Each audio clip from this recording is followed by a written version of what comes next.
So బేసిక్గా ఇలా అనమాట. సో ఇప్పుడు ట్రై చేద్దాం దీన్ని. ఇప్పుడు ఒక స్పూన్ కాఫీ వేస్తున్నాను, నెస్కాఫే. నెక్స్ట్ కొంచెం పంచదార వేస్తున్నాను.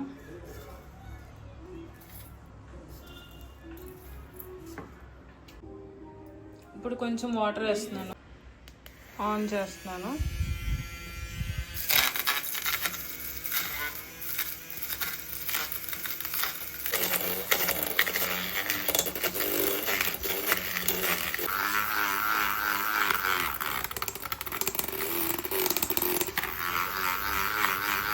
ఎంత బాగా వచ్చిందో ఫ్రాత్ అయితే, చాలా బాగా వచ్చింది అసలు. మీరు ఎంత సేవ్ చేస్తే అంత బాగా వస్తుంది ఇది. సో నాకైతే డివైస్ చాలా యూస్ఫుల్గా అనిపిస్తుంది. సో కాఫీ కూడా నేను మొత్తం కోల్డ్ కాఫీ తయారు చేసి చూపిస్తాను.